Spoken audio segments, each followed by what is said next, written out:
Hi everyone, we're here again with Reggie to dip into lesson 2 of our puppy program. So in this lesson we're going to do a lot of things regarding food and what to feed, how to feed, and how to avoid resource guarding. We're going to look at different ways to handle our puppies, and we're going to look at teaching the puppies how to lie down or drop on cue. I'm going to start with a little bit of a quick talk on food, and the quick talk goes like this. The first thing we want to do is issue a bit of a disclaimer. We're not here to tell you what you must feed your dog. These are just snippets of information that we've gathered along the way. The best person to advise you on what to feed your dog is probably the vet. So please take note of that. These are our recommendations based on our own experience, in many cases with our own dogs. So we absolutely commend to you to feed premium food. No matter what type of food it is, please feed your dog premium food. And the first thing we say to people is that you can't buy premium food in a supermarket. So we say please avoid that. And even in pet shops, you've got to have a bit of discretion and have a look at the price, the ingredients, the recommendations. There is a really good website that's called Dog Food Reviews, and it will give you a really good idea about every brand on the market. So we come to today's dilemma with feeding dogs, and the big choice is around, do I feed raw food or do I feed dry food? It's your choice. If you're going to feed dry food, feed premium dry food. My choice is that I want to feed a raw diet prepared by experts. We can't prepare a raw diet that is of the right balance for dogs unless you go online and really research it, and then you'll be sorry that you did because it's too complicated. So a raw fresh diet has the right amount of protein. It has fruit, vegetables, omega oils, a probiotic for their gut, various minerals and vitamins that have been put in there based on what a dog needs. There are several brands of raw food around. Some pet shops will keep some varieties.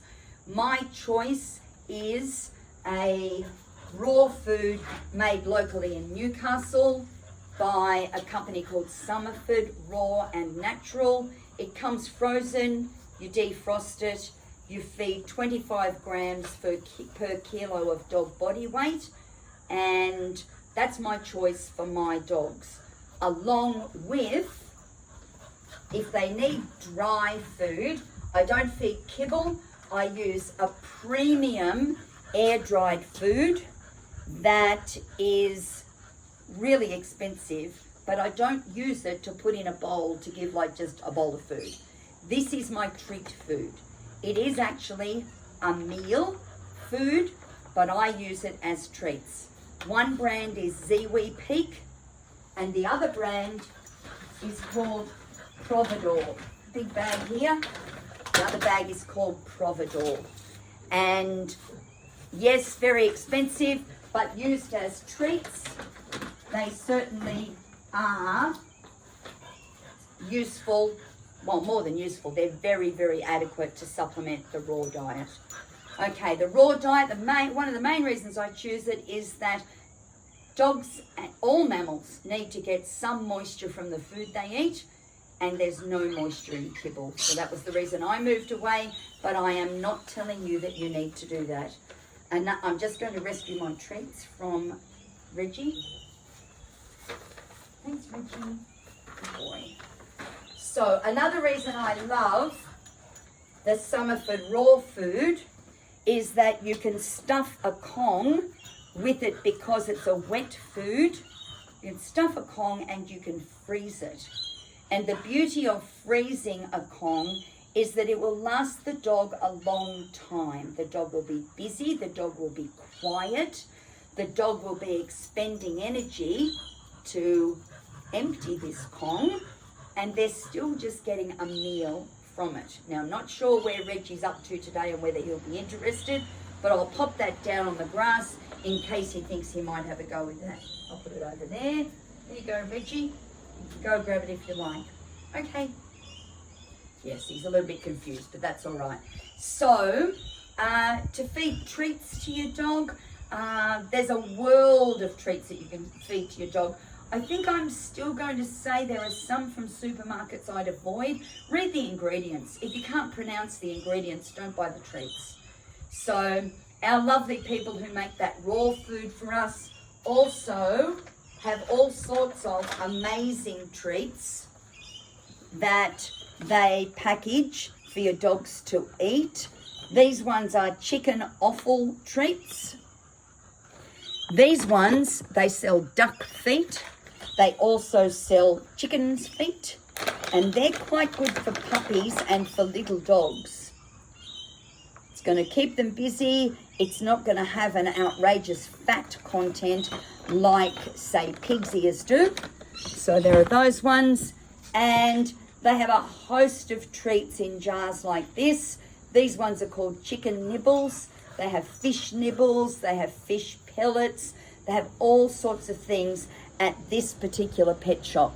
But you'll find treats like this just in your regular pet shop too. Some of them, the brand is Yummy, YUMMI. Okay, so feeding your dog, if your dog is very greedy, a good way to slow down the greediness is to give them a frozen Kong, which means they can't gulp and regurgitate. Or you could use a slow bowl. Now, even Kmart sells a slow bowl. Put the food in here, and the dog has to work to get it out from in the tracks there.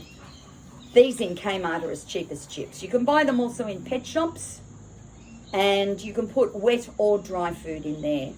If you want a homemade version is to go to Kmart and buy a 12-cup mini muffin tin, and you can put the food, spread it through the little muffin cups, or you can turn the muffin tray over and spread it around the back ends of the mounds that are the muffin cups. So that's a cheap little way to do that too.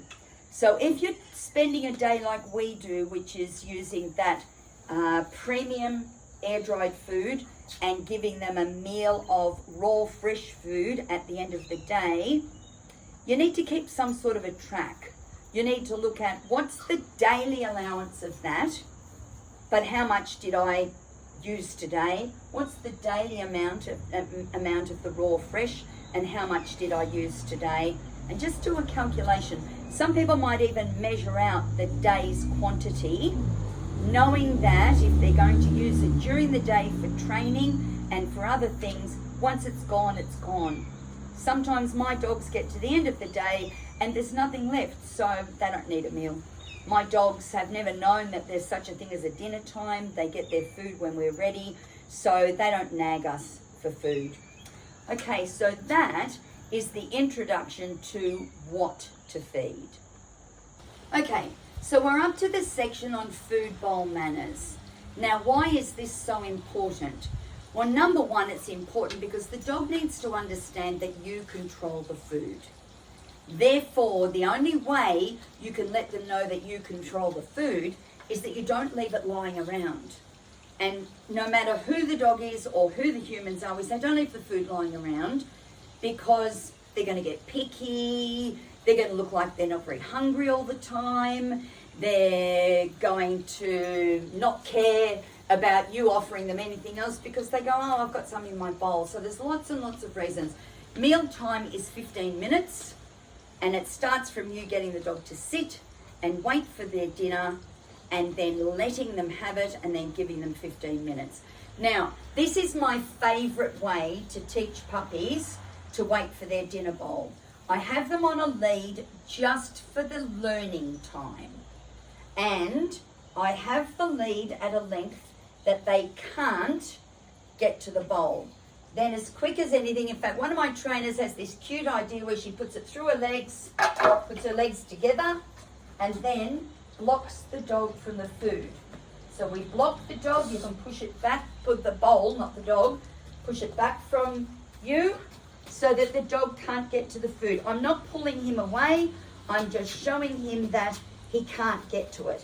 Some dogs will just, after a while, just default into a sit. Some dogs need to be asked to sit, but I'd say that Reggie, yes. So now I've got a sitting dog, a bowl behind me, but I'm blocking. So my next challenge is to be able to move away without him charging for the bowl. So I say, Reggie, wait. And without waiting too long, I've got a nice gap there, lovely waiting, and I go, okay, okay. I might even take a piece and go, okay, and throw it into the bowl. Beautiful. That was a perfect demonstration.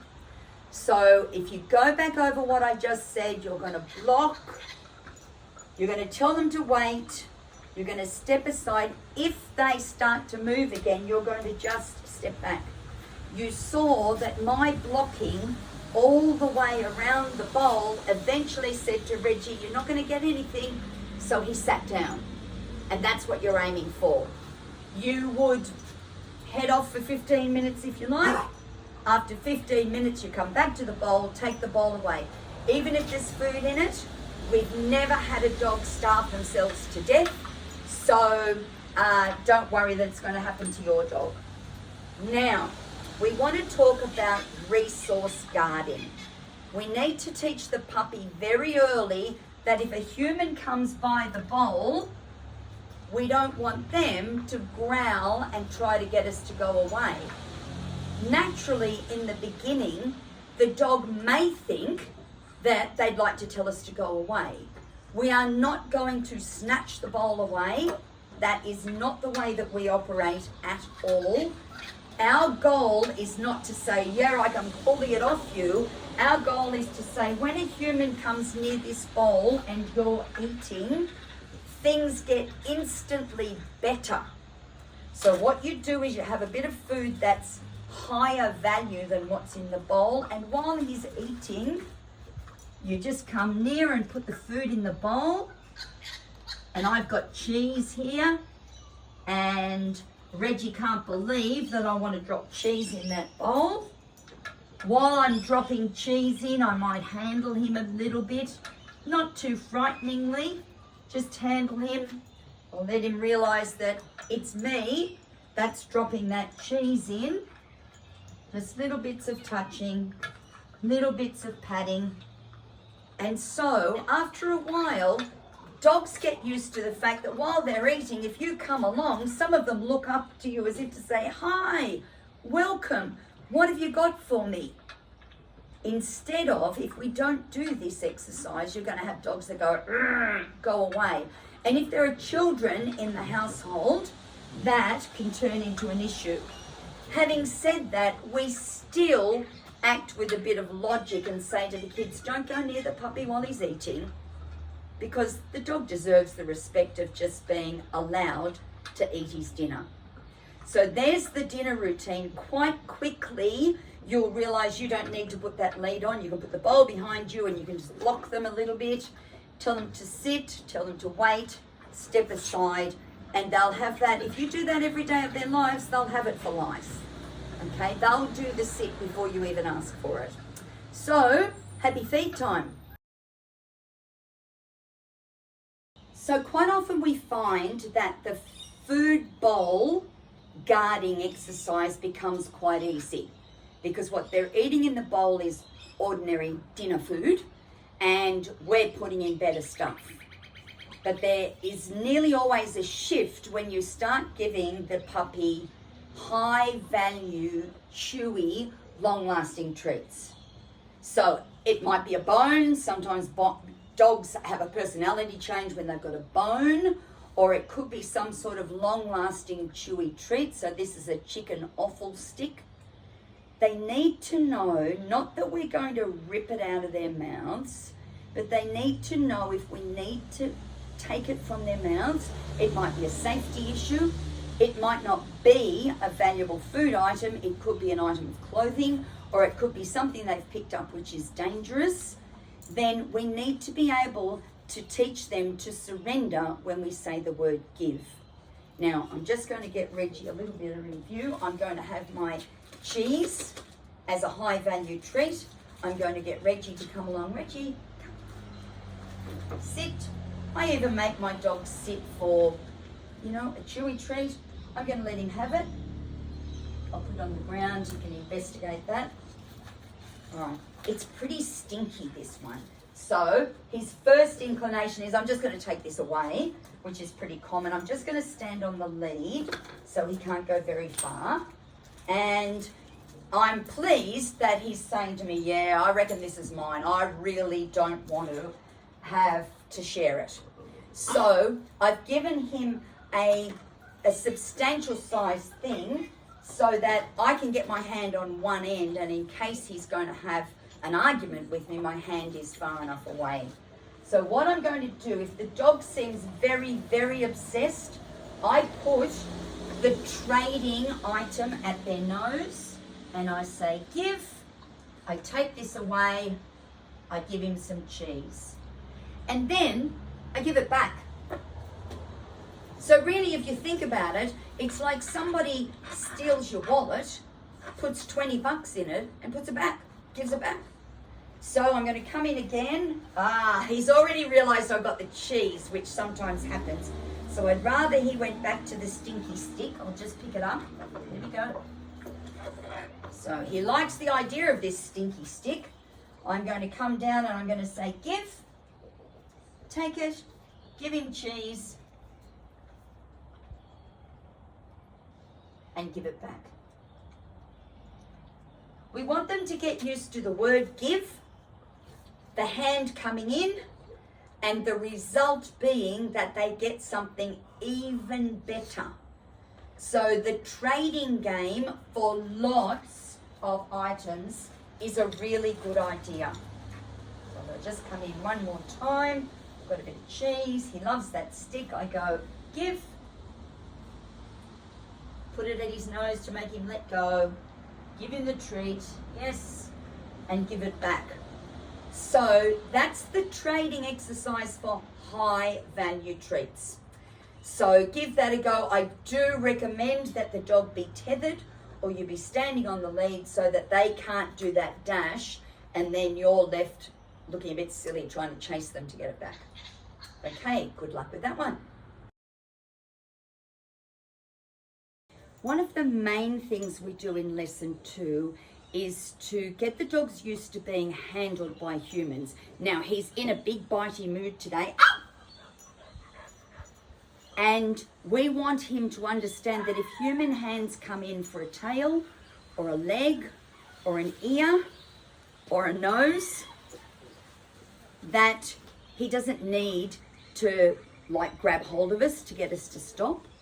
He doesn't need to be worried about us handling him, that all is good.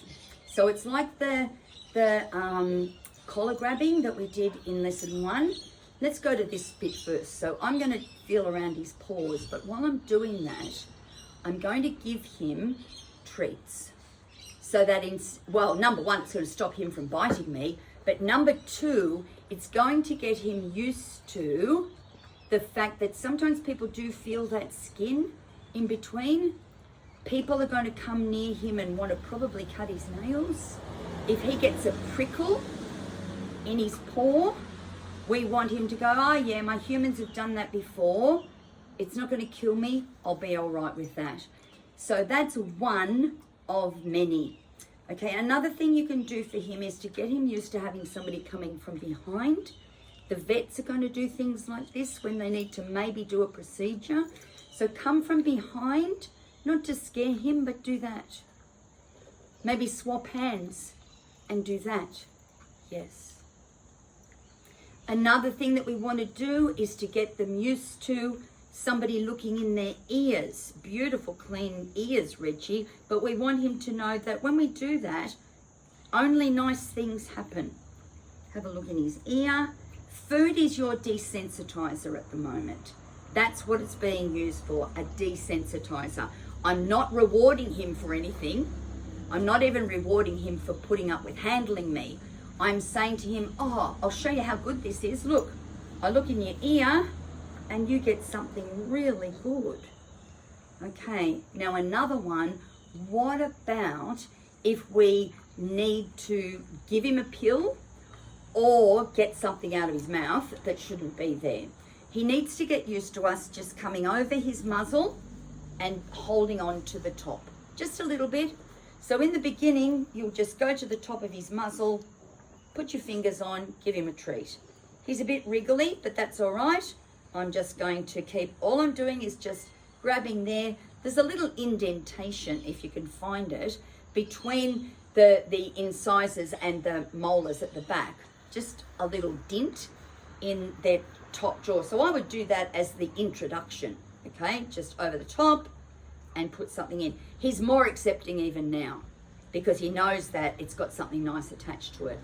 So the thing that I want you to practice then is over the top and open at the bottom. Have a look in. Hello in there. All right. And give him a treat. Okay? Because, you know, vets are going to look at their teeth. Vets are going to open their mouths and maybe shove a pill down there. Or you're going to need to prise it open because they just stole your best lame undies. I don't know if they make undies in lame. Okay, so over the top, bottom jaw, have a look, chuck something in. Okay, so he's not worried about the invasion. Now, another thing that you can teach him to do, and he's a great dog to demonstrate with, is to flip the lip. Flipping the lip lets the vet or you check their mouth health. But of course, he's not going to love it. So sometimes what you do is you put the food there first, and then you flip it up. And you go, oh yeah, beautiful teeth. Okay, flip on the other side. So I'm actually doing it while I've got food there. Right, he's so busy with the food that he's not worried that I'm pulling that up. But vets like to see if there's any tartar. They like to see if there's any gum disease. You know, very similar to the human dentist. Okay, so another thing that I encourage you to do is to get them used to just having this happen. Just grabbing it. He's got plenty of skin to do it. Because when he gets his vaccinations, the vet's going to do that and inject into there. Because for most dogs then they don't even feel it. But if he's never had anybody do that, he's going to say, what the heck are you doing? You know, let go of me. All right, so just, he's got plenty to demonstrating, great demo dog. But just getting him used to, and all the better for Reggie because I'm not his owners. So therefore, it's an experience for him with somebody else handling him. So along with that, sometimes what I say to people, get them used to just, look, some dogs get eye boogers. One of my dogs does, and I like to remove it when it's crusty. But really, if you're going to start fiddling around near their eyes, just put your thumb there, just a little bit. Don't poke your finger in, just a little wipe across there. Our Labrador got conjunctivitis a few times when she was a puppy, and it was really hard to put the ointment on because she'd never had a feeling down there of something going across the bottom lids. So you can see that Reggie's not complaining, which is fantastic for all of us. Now, this next one's a bit funny because we say to people, look, when your puppy's standing, oh, I should do stand with you automatically, shouldn't I? Reggie, stand. Stand. So remember we did stand in the first lesson, great for vets who need to do this sort of stuff. So it's good that they can stand on command. Now we do say to people, get the dog used to maybe somebody pulling their tail. Now Reggie, this is a poor excuse for a tail, but anything from behind. You think even ourselves, we actually don't want people to come by surprise behind us. So just prodding around the back. Look, do you know what? The vet's going to put a thermometer in. Now, I'm not going to tell you to do that. But, you know, around here, let them know that, yes, my hands have been around there. And you know what? And people cringe for this, but also touch their genitals because the vet's going to do that. You want the dog, ow, to be totally accepting that wherever a hand goes, it doesn't matter. because it's never ended up in my death or an accident. Okay, so I'm just at the back of him now. So I hope those handling things help you. Doing lots of biting today. If we were at home and this was just a normal interaction, he'd have been outside 5 minutes ago from what those teeth have been doing. Okay, but that exercise is going to stop him from using his mouth all the time to say, don't touch me, get away, because you're now desensitizing him to touch. This is huge, it's big biting. Ow! So we'll be back in a little bit for the next strategy. Okay, we're going to go on to some extra handling exercises that are particularly designed to help the dog get ready for the way that they're going to be handled at a vet clinic. When they go to the vet, it's a stranger handling them. Hands are going into different positions and from different angles to those that the dog experiences at home. So I've got a few different exercises that we just suggest you practice with the dog so that they become used to these sorts of modes of handling. So the first mode of handling would be, and this is quite common in vet clinics, I'll just trade him out for his stinky stick. Give. Yes. Okay. So the first one looks like this. Your puppy would be facing away from the vet or the vet nurse, and they would be coming from behind and they would be putting their hand on the dog's muzzle. So in the beginning, because he's madly eating that yummy treat, I might need to sit, yes. And then I'm behind him, hands on his muzzle, but I'm just going to do little half ones. Hands on his muzzle, yes. Hands on his muzzle, yes. Hands on his muzzle, yes. So I'm just getting him ready for somebody doing that and for him not having a heart attack wondering what on earth people are doing to him. Okay, another one that they might be exposed to is the vet having their arm under their chin and lifting this leg ready for maybe shaving or some sort of treatment on their foot. So it's hand under his chin and his foot up like this. Just a quick one. And when you're practicing with him, give him some food. Okay, he's a baby. He hasn't been handled like this. Hand under there, lift the leg, give him some food. And because he's chewing this food for a little bit longer, I'm managing to keep my hand under there and lift that paw just that little bit more. Okay, now also another holding technique that they use in a vet clinic is that they may in fact have their hand under their belly and around this way, just holding them in that upright position. So have a go at that. He's a squirmy baby puppy. So let him know that that is nothing to get worried about. People may go under your belly, oh, and around your neck. Good boy, good boy. The final one is actually, and they say that I've had vet nurses tell me they do this, have the dog across in front of you, grab their inside legs and gently slide them down so that they end up on the floor next to you. Maybe even holding those inside underneath legs. So they're very specific vet handling exercises and they're well worth doing so that your puppy goes, yes, I've done it before. Now, because he's gone crazy, find it. Good boy. So good luck with your vet handling and we'll move on to the next part. So today's new position is teaching the dog to lie down on cue.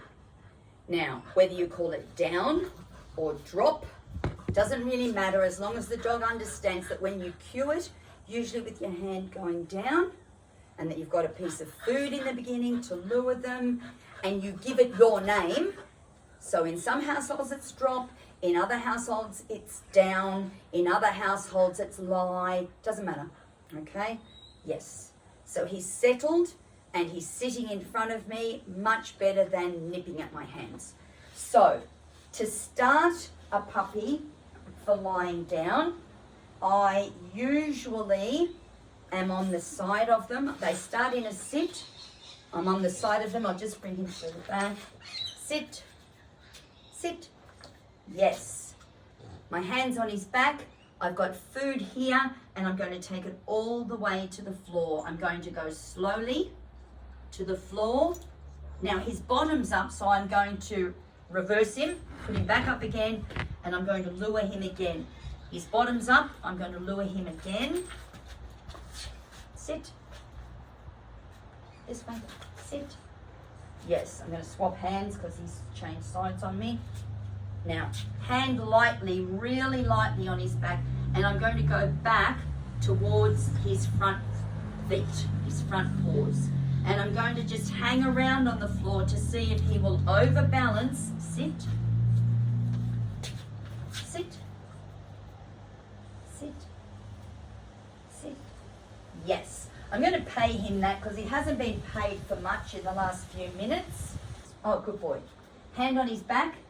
Slowly to the ground. Slowly, slowly.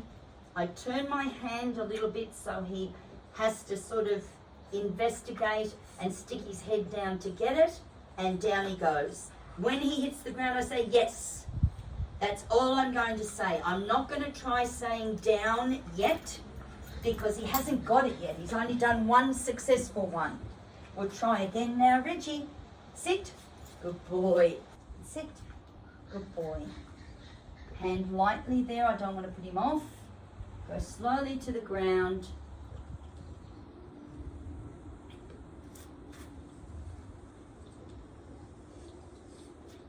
Yes, it's a game of patience. It's a test of patience. We really are always very tempted to try to push. Don't push him. He's got to realize that if he just flops down, and Reggie, let me tell you, is a really good flopper. Sit. Yes. Hand on his back. Really slowly to, yes, good boy. In puppies, I don't care if they roll to their sides. That's okay. We just want him to know that when I say get down low, he knows what that means. Okay, Reggie, let's do another one. Ready? Ready, ready, ready. At his mouth, hand on here, down to the ground. Yes. In the beginning, they've got no idea what you want. They're really experimenting. And every time they don't do it and we want to get a little bit annoyed, it's only because they don't understand yet. That's what they'd like to tell us. Good boy. Yes. Yes. So quickly now. It's all about our perseverance and patience. What about a find it? That's a boy.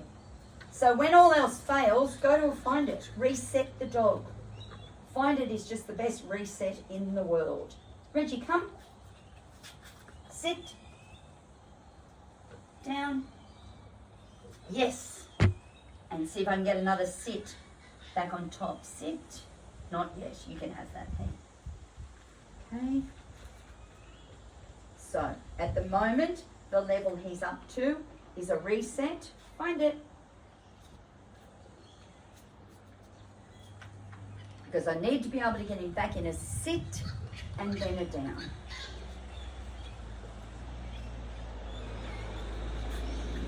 Sit. Oh, Reggie. Down. Down. Now, did you notice I had no hand on his back that time?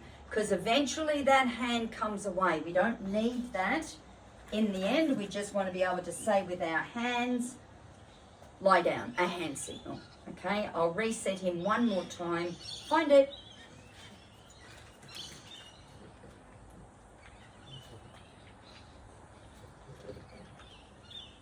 And your last one, because I bet you're getting tired. And this way. sit, down, yes. Now you might like to play with that. Reggie's not ready for it yet, but we say to you in puppy class, do a sit, do a down. See if you can lure him back up into a sit, and then back down into a down, then back up to a sit. And when he's doing a sequence of sit and down and sit and down, he's doing puppy push-ups. You can also play around with a sequence now. Sit, down, sit, stand, sit, stand, down. And what a wonderful way to keep your dog so engaged and thinking and focusing so closely they haven't got time to get into mischief or get heavily distracted. So there you go, lesson 2. Have fun with all of that, and we'll see you back for lesson 3.